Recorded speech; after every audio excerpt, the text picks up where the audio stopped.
Welcome to the Christian Indie Writers Podcast, where we encourage, inform, and support Christian indie writers on their journey toward publication. I'm Rhonda Hagerman. Oh, you're fine. We can hear you. So I'm Rhonda Hagerman. I write fiction and nonfiction. I'm Jennifer. Oh, sorry. Go ahead. I was just trying to help out. Jumping in. Good. I'm Jennifer Carl Tong, and I write historical Christian romance. I'm Christina Catane, and I write in multiple genres, including Christian fantasy. Welcome, everybody. Today, this is going to be a fun and interesting podcast with new things to try to trip us up, which are not going to trip us up because it's going to be a great podcast. Exactly. All right. We So anyway, have some people in the chat. Good morning, Leah. So glad that you're here. Good morning, Maria. Good morning, Shell. I guess we should say good afternoon to Maria. Good morning, Shell. And good morning, Piper. People already, if you're new to us, we'd love to have you just kind of pop into our chat and say hello. Yes. Okay. So thanks to everyone who is listening live, and thank you to all of our listeners on iTunes and any of the other platforms where we make all of our audio available. YouTubers, if you like what we do, please remember to like and subscribe. And you can also go on over to our website and subscribe to our newsletter, which will ensure you never miss a single episode of the Christian Indie Writers Podcast. And Tina's been working very hard on a new layout for our newsletter. So I hope everybody opens it this week and sees all the new changes because they're great. We didn't do all the new changes this week, but next week, right? No changes. Okay, well, tell you what. But you probably haven't opened it before. Oh, according to our statistics. So you should open it anyway. Okay, so open this week and see what this one's like, and then open next week and see what next week is like, and let us know what you think about it. All right. So anyway, let's get started with the episode. So we always start with a segment called "What's Up." So, Tina, what's up with you? Well, I just got back from a wonderful week at camp meeting. Which was really great because the Bible study was taught by a professor of theology from Trevecca Nazarene University, and I learned so much that I didn't know. So my brain was just doing a happy dance the whole week, and then the one speaker who was doing sermons is a teaching pastor. So then my learner and my brain was just giddy. Like it was just a great week. I learned so much from both things, and I have like 15 pages of notes that I took. And so and then on top of all that, for those of you who are familiar with Strengths for Writers and all that, there was a Strengths for Writers conference from Thursday to Sunday, and they call it BeccaCon because Becca Symes is like. We had Becca on the show. She's great. Yeah, she is great, and all the stuff that I learned from her and from the Strengths for Writers has really changed my writing process and like quadrupled my writing production. So I'm really happy with that. But again, 4 days of just learning new stuff. So I think I might have broke my brain. Kind of tired today, aren't you? I am tired, and all this week I really did not get much writing done. I sat there and stared at my manuscript. That's what I did because my brain was just swirling with all this new stuff. So I'm going to have to process it.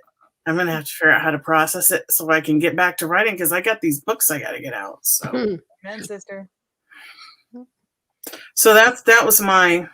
I mean, that sounds like I'm complaining, but I'm really not. It's like I have a hangover. A learning hangover. That's what it is. Awesome. I love those. Those are the best. What about you, Rhonda? What's up with you?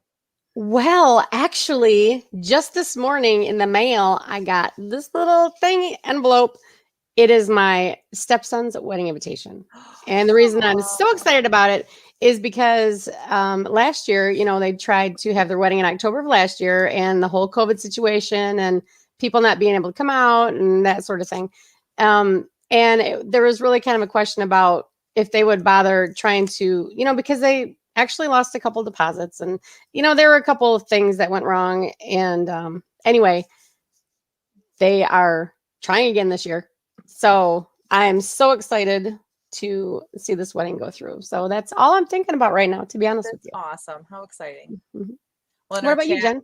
Well, Oh. let's start with the chat first. I Yeah. now will go next. I can't wait. Piper says, "What's up? Formatting my book to be able to order covers. Bringing my laptop to the shop for work today."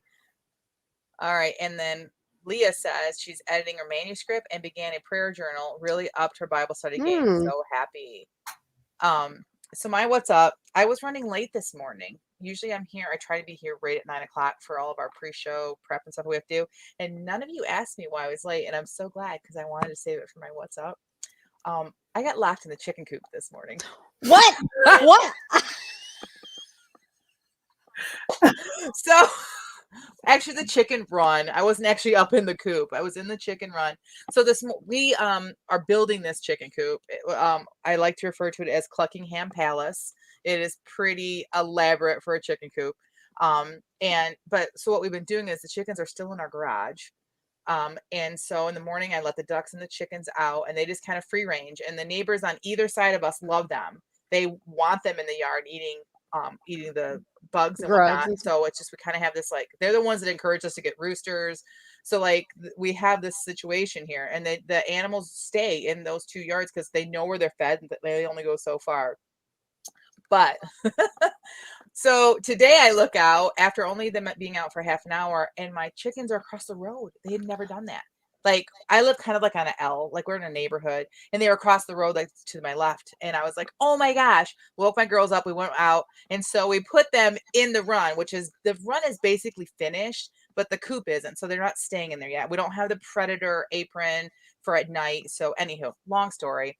I got the girl help me, and then I got the last one. You girls go on in, and I carry it out there, and I go in, and the door shut behind me, and we just built it, we don't have the little latch thing to get ourselves out, and I'm like, help.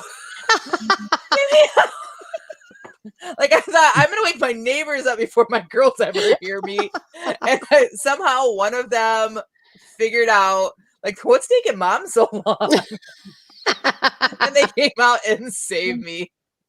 So that's why I was running late anyway, a little bit because of tech stuff, but like, yeah. Hey, at least you wouldn't have starved. Right. No. Well, they're not laying eggs yet, so it would have just. But I do have a bunch of herbs. I've planted a bunch of herbs out there for them. They love it. So Alex says that's the best excuse for being late. Thank you. Have you figured out the answer to the question about why the chickens cross the road? I did, because they wanted to see me get caught in the pen. Can I ask you which of your daughters realized you were missing? Phoebe. Mm. But I don't. She's the one that came out, I think. I don't remember. They all were. There was a lot of laughing happening. I get it.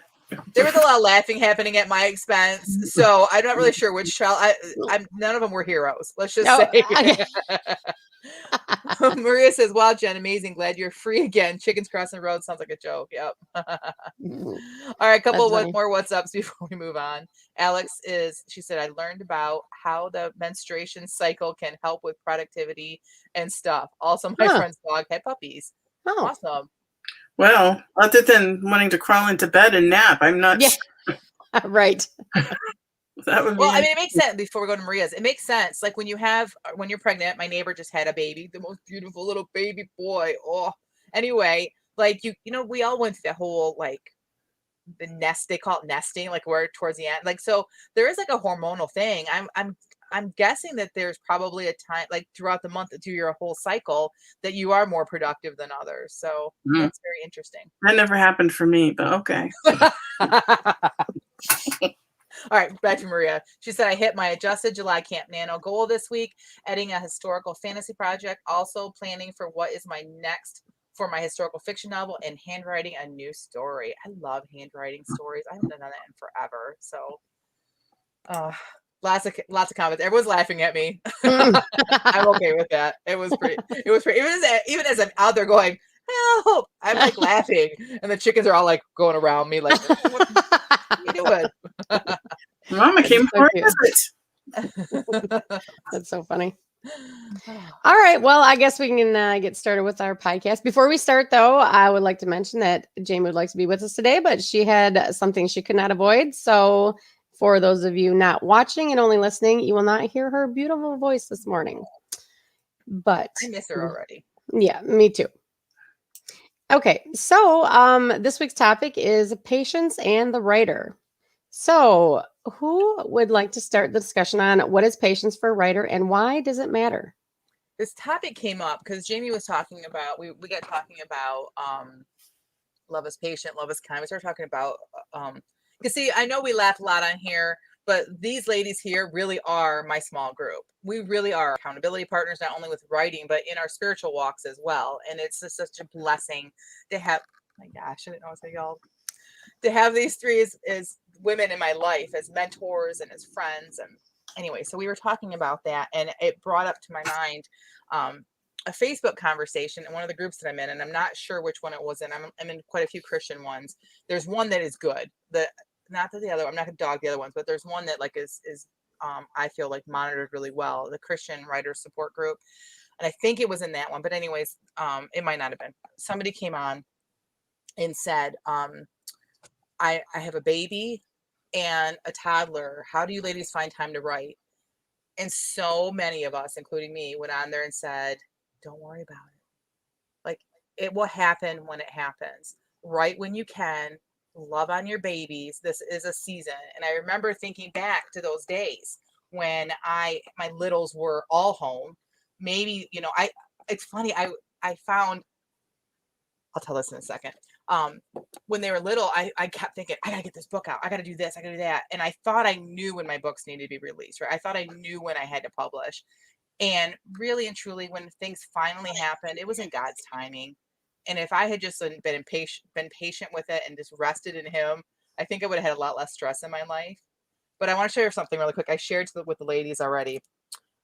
When we're talking 2 houses ago, when my stepchildren were little, we moved, and in that move we lost a bunch of library books that I had to pay for because we couldn't find them. And I'm like, they're gone. They ended up probably getting donated. Who knows? I paid for them. In this move, probably 10 years later, almost, I found them. And look what this book was. One of these books. The first thing I grabbed, because I didn't know where to start. I didn't know what I was doing. And I looked back at when I checked this out, and it was 2003. Now, ladies, I didn't even start writing my book. Just say the title for the listeners who can't see it. I'm sorry for the listeners. Thank you. The Writer's Digest Handbook of Novel Writing. I don't know if it's good. I don't know if I even cracked it open, to be honest with you. And it's kind of old. But I'm saying is, in 2003, I thought, this is it. I'm going to write my novel. And guess when the first one came out? In 2019. So in God's timing. But I'm on this end of it. So it's easy for me to say patience, right? But that was me. Tina, you started talking about something that, like, a lesson you learned with patience too, right? Yeah. Well, my first book I was working on for 10 years. I started it 10 years before, maybe even longer. And I really was only working hard on it for about 3 years. But I was just so anxious for it to get done. I had no patience. And so when I wrote the end on the manuscript, I just immediately sent it out to a bunch of readers for feedback. I didn't do any self-editing. I didn't do anything. And it was a mistake. Yeah, how did that go, Tina? I just got a whole bunch of typo advice and stuff. I did get a really good review because one of the readers I sent it out to was an English professor at the University of Washington who had grown up in Alaska. So, and she sent me like a professional typewritten 3-page document, which made me decide to rewrite the whole thing. So, yeah, I was very impatient, and I just wanted to get it out. Okay, I'm going to send this out to the readers. I'm going to get it back. I'm going to fix it, and I'm going to publish it next month. Like, that was my thinking. And I was completely clueless. And it took me like 2 more years after that before I actually did publish. So. And aren't you glad that you published this one and not that first one? Yeah. That's how I feel about my writing too. Yep. Leah says, I started writing my first book at 19 in 1993. I researched for decades. I finally published in 2011 in God's timing. You know, an analogy that Jamie made when we were talking about this, when we were outlining this episode, and it was so good. She was talking about her greedy little dog, Mocha, that she's always seeking what's next. Like Jamie will have these wonderful morsels. Like Jamie actually, she doesn't feed her dogs dry dog food. She does like real food to them. It's a system that she does. But anyway, Mocha chomps it down and looks for the next piece. And instead of enjoying the piece that she's been given, and she said, not having patience robs you of joy. And that really hit me because it's true. Like if I could go back and tell Jen of 2003, just enjoy the process. Enjoy your kids as they're growing up. Enjoy like what you're learning about writing. Enjoy who you're meeting. Enjoy instead of stressing out about getting it done. It would have been a different experience for me, I think. And if I had known back in those days that reading could be something that could help my writing career, I could have been a lot more intentional. There we go. About what I was reading and why. Yeah, that's a really good point. Yeah. A thing that I have a problem with my patients is story ideas just come from everywhere. And I always want to start on a new story because starting a new story is so much fun for me. But finishing the story I already started isn't as much fun. And so my patience needs to come in just in finishing one book instead of jumping onto the next new shiny story idea. New shiny. They are very shiny. Yeah, I like them shiny too. Maybe if you gave yourself some like rewards, right? Like you see the shiny. So like if the reward is, okay, I have to do this much on this novel and then I can go over here and look at and do something over here. Like maybe if you set up some sort of system like that, you'd be able to like get accomplished what you need to get accomplished, right? Yeah. Yeah. Right. I thought about having a couple different stories at different stages, sort of similar to what you're saying. Yeah. So many authors do that. Yeah. Rhonda, I so relate, Maria says. Piper says, yes, new story ideas and starting are so much fun. And Alex says, I have so much trouble with patience. Yeah, me too.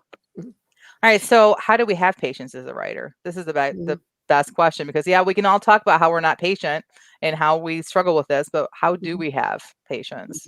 This reminds me of my Bible study that I was teaching on Wednesday night because we're talking about abiding.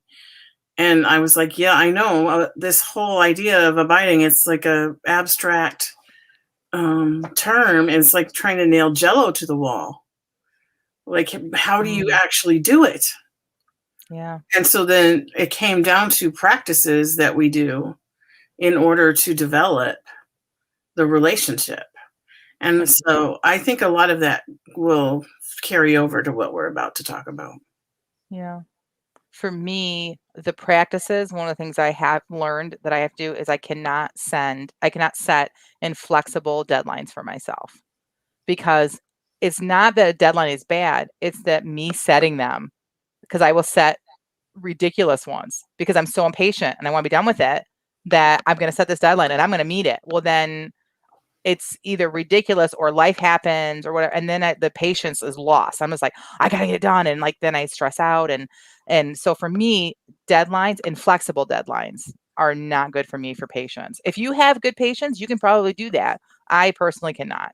So, for me, accountability with these ladies in particular is my number one thing because I can promise myself the moon.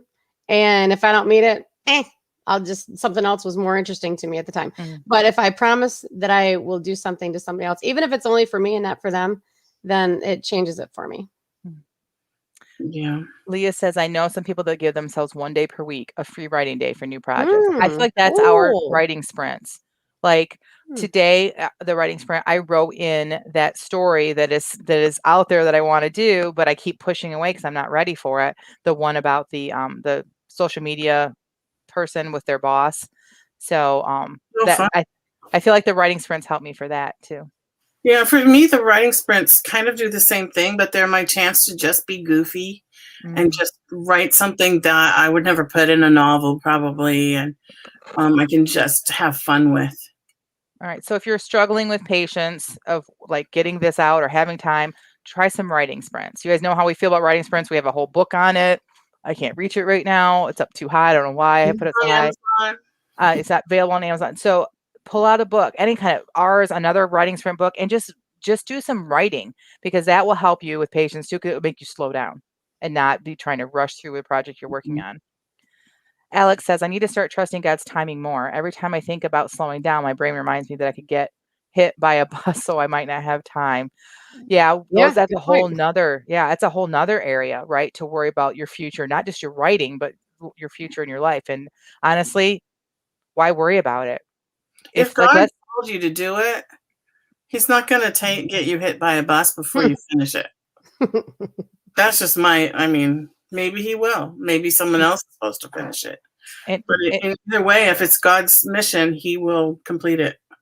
And if it's God's will that you get hit by a bus, that's his will. Like, you're not going to avoid it, right? Like that, you've done what he expected you to accomplish on earth for right now. So I know that we're all praying that Alex is not hit by a bus. Yeah, Alex, you're not going to be hit by a bus. I'm telling you right now. Speaking that into your life. There's two of them on our list that I think go together, at least for me. Okay. To be honest about your capabilities. And there are things that new writers don't know. So that's kind of where I got stuck with the sending out, like I was calling them beta readers and they weren't even beta readers. So like I really honestly had no clue what I was doing. And I didn't even know that I didn't have a clue, that I didn't know what I was doing. Right. So same. You don't know how long things are going to take. And so I'm still in that boat, really, because it took me so long to write book 1. I have no idea what kind of timetable to expect for book 2 and book 3. I wrote my rough draft of book 2 in 4 months. But there's still the editing to do. And that was the really painful part with book 1. So, right. Like I still, at this point, I'm kind of saying I would like to have these 2 books published by the end of the year, but I'm not going to cry if I don't make that goal, because I honestly have no clue how long this is going to take me. Now, Leah says, after 10 books, I've learned to trust God. If I let God tell me what to write, then I'm obeying God by finishing it. Oh, that's a good perspective. That's a good perspective. And Maria says, for me, I also need to have patience with the publishing process, which is what Tina was just saying. I'm a small press, so I'm waiting on my publishers. LOL. I think my 3rd historical fiction novel will be out early next year. So she says, I just have to wait, really. It will be easier soon when I get the manuscript back for checking their suggestions and their front cover design, etc. So these are some good things for if you're a new writer, if you're unpublished, or you've only published 1, or you're just starting out. These are good things to listen to from people that have been doing it for years or have done a few. Because again, when I was unpublished, I didn't know. I got impatient because I thought things were supposed to go a certain way. And now I look back and I laugh at myself because again, I didn't have any context, just what Tina was saying. I didn't know how long things should take. On the surface, it looked like it was taking this many months or so long for people to do this. So I should be able to do that. But you don't know the whole process, and you don't know what you don't know. And so to take a deep breath and have some patience in moving forward, and just know, just like what Leah was saying, if God gives you the story, then you are obeying God by finishing it, but also it's going to all be in God's timing. Amen. We're going to church today. We are. That's all right. One of the things we said too was to not speed through this or skip steps, because they're there for a reason. Sometimes we try to skip steps, like Tina was saying. She skipped the whole. She didn't edit it. She just sent it out. There's a reason why you're supposed to do these steps. So make sure you do them. Yeah. And I think we skipped over the one about patience is developed through trials, through enduring trials. And so, when we think about trials, we may think about Jesus 40 days in the desert, or, the Jews wandering for 40 years. But, sometimes being blocked in your writing, or not being sure what to do next, or having trouble with a character can be the trial that you're enduring. or, you know, being impatient with the editing process, or maybe frustrated. Like, editing to me is painful. Mm. I like the writing process, but the editing is painful. So I have decided that I just need to endure it and do the work. And through the doing of the work and the enduring of the something that I find not as pleasant as the creating part, I'm going to develop that patience over time. And hopefully when I get to like where Leah is and have 10 books out, then maybe I'll have developed that patience to be better at it. And to piggyback on what Tina was saying, like things outside of your writing career will affect it as well. I mean, my first 2 books came out in 2019 and I was on a roll. And then somebody very dear to me got sick and passed away. And on top of that, I was dealing with my own health issues. And it like brought everything and everything to a halting stop, creativity, everything. And so that enduring trial that trial was something that really did teach me patience and taught me that in God's timing, like, so what if like I should be releasing this one every so many months? So what? God said stop. Waiting for you when you got back from. It was waiting for me when I got back, and God literally said stop and be with the people that are important to you and what you need to do. So take care of yourself. And yeah. And Tina, you can give a good example, a real life example of how being patient and learning the steps and doing things right works for you, because it took you 10 years to write your first novel. Yeah, I and think your second novel is. Yeah, I learned so much that I did write book 2 in 4, like the rough draft, in 4 months. And of course, there were some developmental things I have to fix, but I don't feel lost of how to fix it the way I did when I had to fix those kind of things with book 1. So the enduring of that did like get me up to the next level. And so hopefully it's an upward climb as I go. Yeah. Leah says, "Oh, girls, I'm still working on my patience. Each new season brings its own challenges." So true. God is always willing to stretch and grow us through each season. That is true. Yes. 100% Raise your hand if you ever made the mistake of praying for patience. I had 3 teenagers at once. Don't do it. Yeah. You know, what Leah was saying reminds me of this analogy I use a lot in Bible study where, you know, God gives us light. And, you know, we're talking about sin in our life, but it could work here too, because you can only see you have like a piece of paper that's folded up really, really small, and you can only see so much. And then you take care of that, and then God opens up, unfolds one of the folds, and now you can see more. And so then you get all that cleaned up, taken care of, and then guess what? He unfolds it again. And so he's continuously unfolding and showing us more and more and more. And so I think that analogy fits. That is a great word picture. It is really great. God is so much bigger than us. He's so much bigger than our experiences. He's so much bigger than our careers and our writing. Yeah. He's in the midst of all of it at the same time. So like when we think about it that way, why wouldn't we be patient? Why wouldn't we just step back and say, all right, Lord, you got this, take it. Right. Well, that was good. If you guys have anything else, I feel like we've been to church today. Like I feel do really too. good. I feel sufficiently preached it. I preached it. I learned a lot. I'm saddened again that Jamie's not here, because this was Jamie's idea, and I just really feel like this is a great idea. Like we always talk about that we are the Christian indie writers. Everyone can listen to us, but we really do have Christ in the center of what we do. But sometimes we like maybe you don't see it as much, but truly this is an episode I think that you really see our hearts, and so. Yeah, definitely. Did you have some chat you wanted to show before we transition into our feeding of the back? Just one more. Alex says, the youth pastor I volunteered with once said, if you pray for patience, God will not magically give you patience. He will give you a really annoying person. Yes. That's why I'm here. That's how I showed up. These ladies prayed for patience, and then all of a sudden I'm in the writing It was my 3 really annoying teenagers that he That's awesome. All right. I'm excited about the feeding of the bags. Are you guys ready for that? Oh, yeah. I'm really excited. I'm super All right. excited. Well, let's move into it then. Okay. So what we do here is we sprint for 15 minutes before the podcast. And it is a raw, fresh, unedited piece. This helps us develop a safe community for receiving criticism because we each take turns being utterly vulnerable. And because these are new, unedited works, we do not give criticism, only encouragement. Once again, we were given 15 minutes right before the podcast started to write our prompt. And we hope you did too. And if you did, post it on our Facebook page so we can read it with you. Let's see. How about Jen? You go first. Okay. So our prompt today was, what is your favorite way to spend a lazy day? Now, this could just been creative nonfiction. It could have just been you free writing about what you enjoy to do. I turned it into adding it to, again, like I said earlier, the story that's bubbling back there that I'm really not looking at, but it's going to happen. What's your favorite way to spend a lazy day? Jeannie thought about it. When was the last time she had a lazy day? She had days off, of course. Technically, every Saturday and Sunday were days off, but it was seldom that she actually observed them as such. Social media never shut down, so how could she? I like to read, she said, finally answering the question.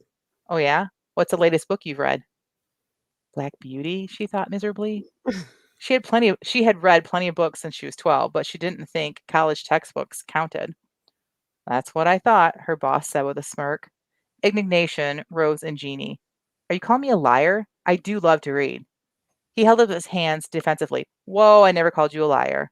I truly believe you love to read. You are too intelligent not to. Jeannie didn't know how, but hearing her boss call her intelligent was a total turn on. I'm just saying, he continued, that you don't take the time to stop and enjoy the things that make you happy. Yes, I do, she snapped. I grab a Jenny's cone on the way home from work every night. He snickered. Ice cream? That's what brings you happiness? Well, excuse me, Mr. Muscles, if I enjoy a little sweetness in my life, just because you spent all your free time creating that Adonis-like physique doesn't mean that others have to be as obsessed with health as you are. His eyebrow lifted with a smirk in an annoyingly adorable way. Adonis. Well, now, as far as I can remember, Aphrodite took quite a notice to him, so that would make you... Jeannie flushed. I've read enough to know that that was a completely inappropriate thing for a boss to say to an employee. You started it. 3, 2, 1.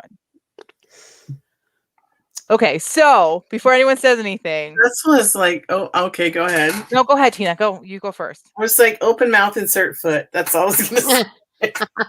So who's inserting the foot into their mouth? When she said that, she's like all indignant, like, you're Adonis-like body. Right.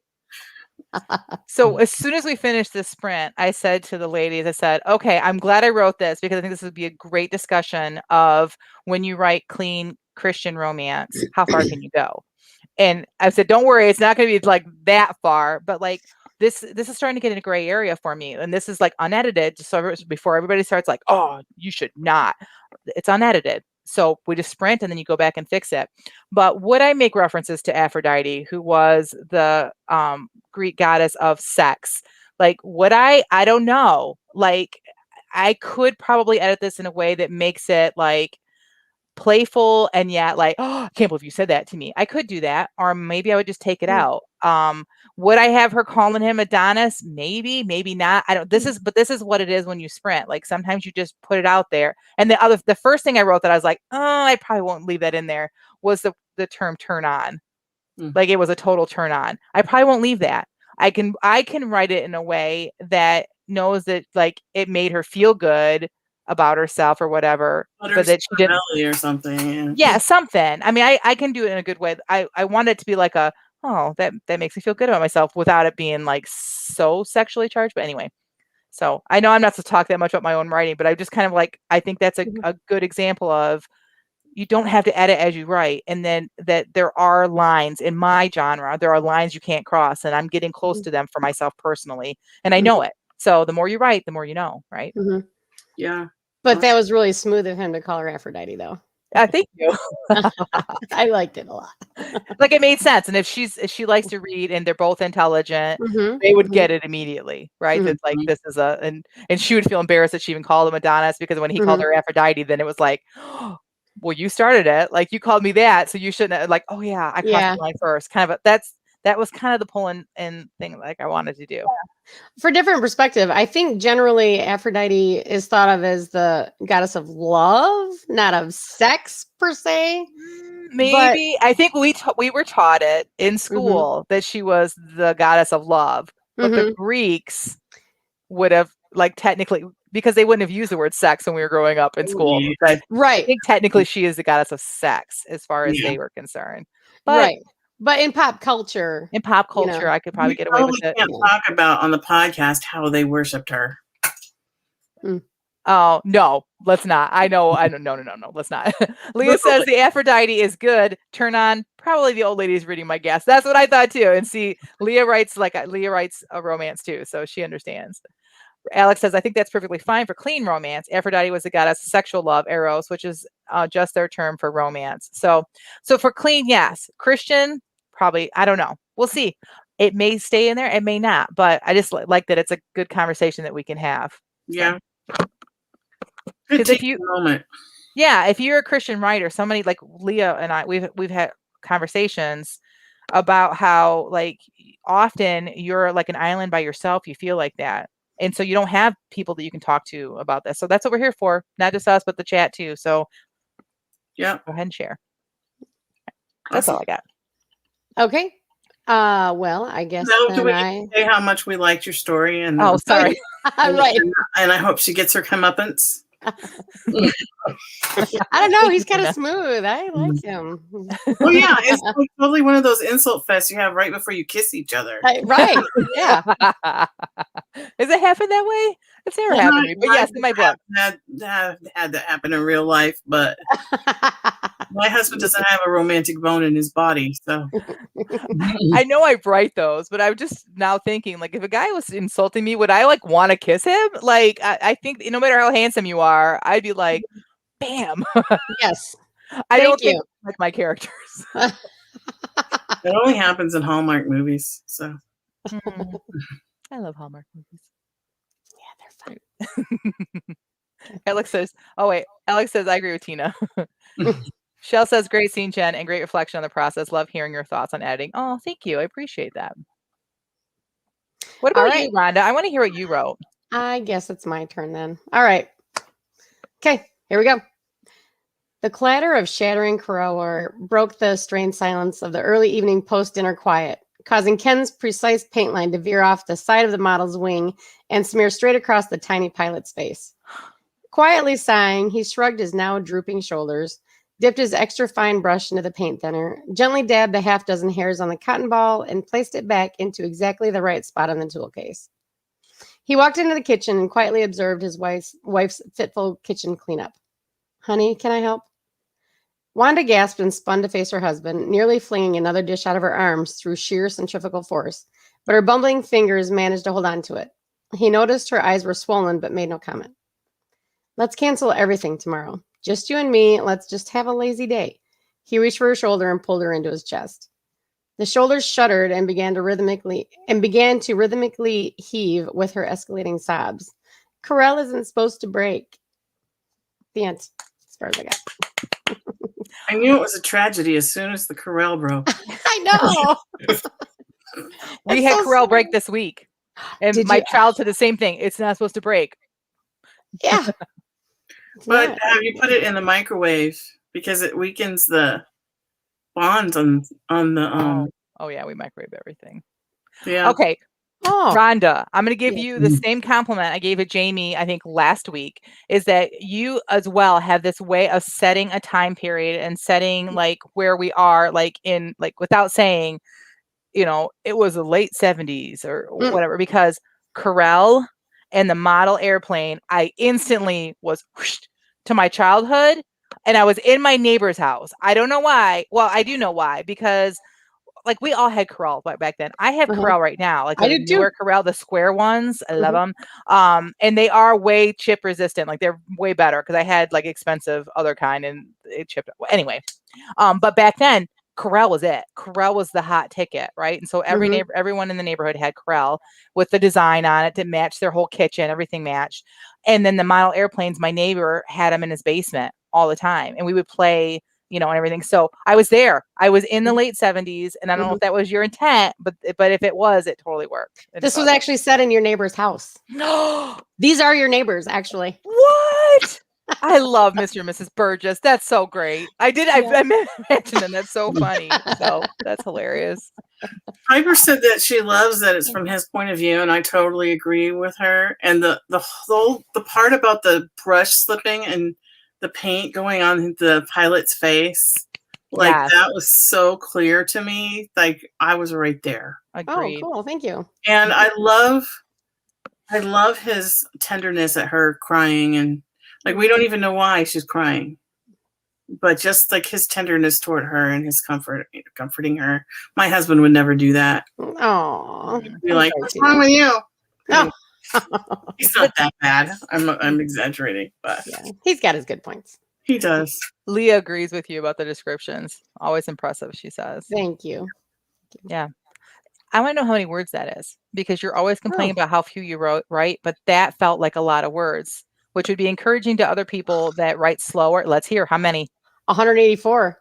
That's Usually good. it's less than 150, so that's 30 extra words. Right. So what I'm saying is we know that the more you write, the better you write and the faster it is. And you're an example of it. So it's You okay always- to be a slow writer. It is. Your You stuff always is, get so much really good stuff in just a few words. yes. Oh, thank you very much. Absolutely I feel great. very well fed. I appreciate it very Aw. much. Okay, so Tina, let's hear it. I have to give a little context about mine. Because a friend of mine posted on Facebook that something that happened to her on a road trip, and it was kind of funny. And then she said, "What do you think?" And I said, "Don't ask an author that question," because I already had several plot lines jumping in my head. So then somebody like almost dared me. She like challenged me to put what happened in a sprint.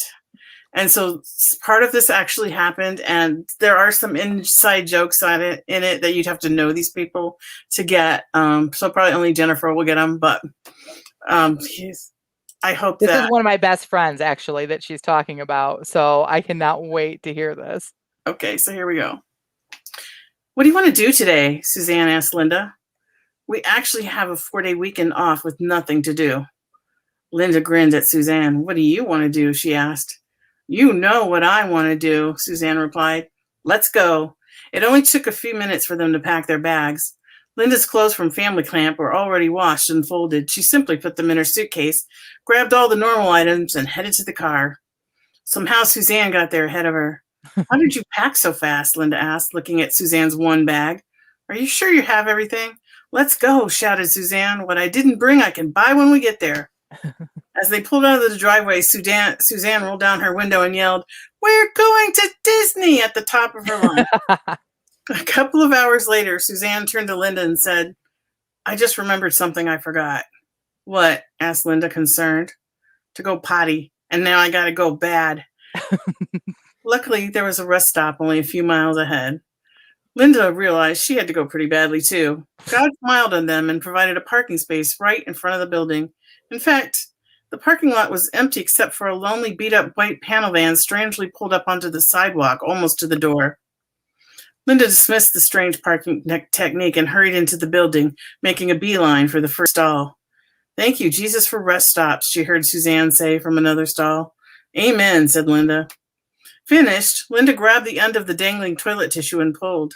When she did, a large knife fell out of the dispenser and landed with a clang on the floor. She picked it up, confused by its sudden appearance from such a strange place. That's when she noticed the blood and strands of hair stuck to the tip. She threw the knife back down on the floor with a yelp. That's when she noticed the pool of blood slowly edging into her space from the next stall. "Suzanne, we need to get out of here," Linda said. That's when the lights went out.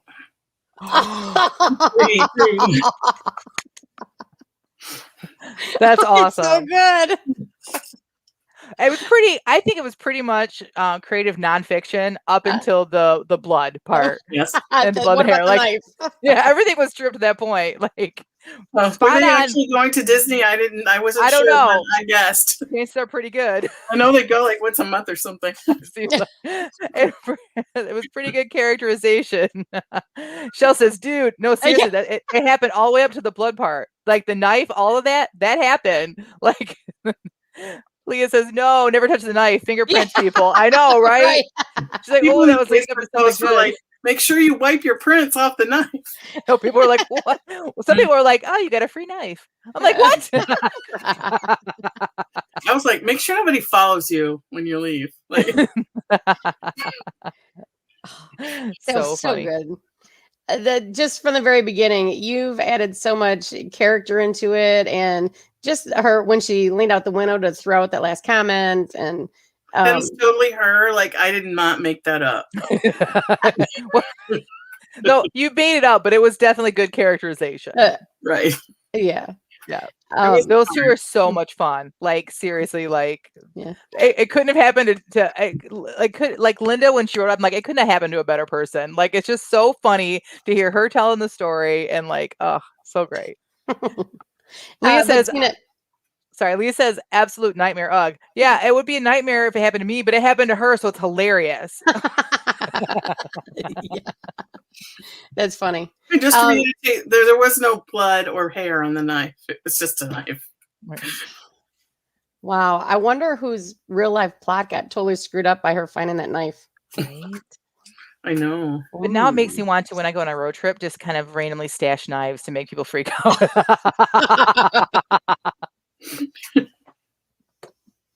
That's so funny. Yeah. But seriously, Tina, your showing versus telling has just gotten, you're the queen of showing these days. Really good. Yeah, I have your mother to thank. Oh, She traumatized me at that first yeah. group meeting. I didn't even know what she was talking about. No, that was the passive voice. Yes, growth by trauma. That's a theme. Hey, She's like, whatever there's works. a passive voice in this. And I was like, what's that? Yeah. Alex says, I love that. They seem like they should be in a slice of life comedy, and they wound up in a murder mystery. Yeah, that's very true. That's real life to them too. Like, that would probably be something that would happen. Yeah. All right. Well, we've shared our sprints, and we hope we get to see your sprints later today also. So we started our episode with a what's up. So let's talk about what's next for us. So what's coming up for you this week, Jennifer? all right. So I know I have 1 day left, but I did not reach my goal of getting the first edits of book 4 done by the end of July. I totally thought I could, and I probably would have, but this week I was kind of on a roll, and then I had major tech issues with my internet. So, and with my laptop and all kinds of stuff. So I am over halfway. It's fine. I still have plenty of time. Again, patience, because like I have to set deadlines that are flexible, and so I set the deadline hoping to reach there, but I didn't, so it's totally fine. So but so on my what's next is obviously going to be a road trip with Piper, because Alex is suggesting it because Piper said, LOL, Jen, I want to put googly eyes on posters and ads in public places, and you want to stash loose knives. Oh, I want to go with a Sharpie. I want to put mustaches. Anywho, no, so this next week is just going to still be all about editing.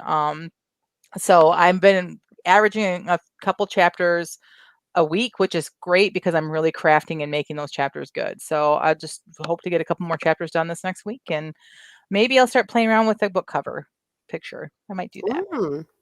What about you, Rhonda? What's next for you? What's next with me is last week I started playing with Bella, and I'm hopefully gonna have my by the end of next week I'll be able to tell you that I've got my first 15 episodes uploaded, and I'll let you know how that goes next week, but that's what I'll be working on. Awesome. Leah says her what's next, more editing, lots of work to do, trying to make some room for fun. It's important to not be a workaholic. Yes, I agree.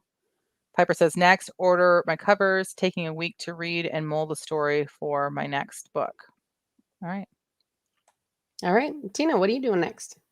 Well, I'm going to my daughter's for the weekend. I'm going to babysit the grand kitties and the grand bunny. Well, my favorite son-in-law takes my favorite daughter for a much needed retreat.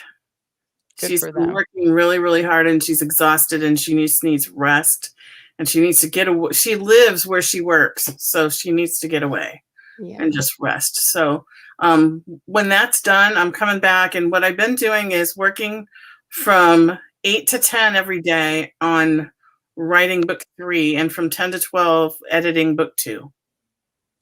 And so I might even do the editing from 11 to 12 because it's going a lot faster than the writing part. But we'll see. So just trying to be productive and get this stuff done. All right. As we move forward too, I guess what's next for the podcast too is we are updating our newsletter, and we're doing some other things behind the scenes, working hard to reach more people because that's what we're here for, is to help other Christian writers. And so a couple of things I want to mention real quick before we finish up. Piper says, I love Jen's, early on, Piper says this, I love Jen's recommendation and the newsletter bonus this week. Yes, thank you, Piper. I appreciate that. If you do not already subscribe, you can, am I correct in saying, Rhonda, that they can find that on our website? Or Yes. will be? Okay. So we did put that, the bonus newsletter up on our website this week. So we are making some changes like that. But if you're not subscribing to us, go ahead and go on over to christianindywriters.net and subscribe to our newsletter. You will get a free copy of our a PDF version of the 30 Days of Writing Sprint Prompts. Or you can go on over to Amazon and purchase 30 Days of Writing Sprint Prompts and get the actual workbook that you can write in. And every single penny of that book goes right back into this podcast for us to continue doing this to help other Christian writers on their journey toward publication. So can people still get the other resources that are available for Yes. signing up for the newsletter? I know there's a critique cheat sheet and there's a romance plotting sheet, and there's some other stuff on there that I can't recall at the moment. Yes, I think I probably need to go in and look at the letters that they get when they subscribe to make sure they're getting all that stuff. But yes, it should all be out there. So if not, if you subscribe and you're not getting everything we're mentioning, send me an email and or Facebook message me or something, and I will get that to you. All right. All right. Well, have we said everything that we want to say? Have we?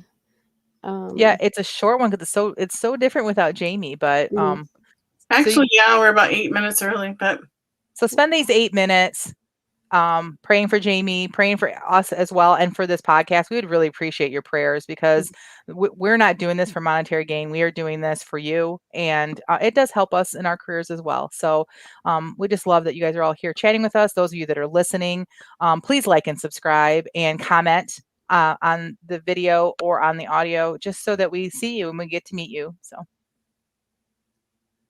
all right. Well, this concludes the Christian Indie Writers podcast. So until next week, may your pen be prolific, your deadlines be met, and may all of your words honor Christ. bye now.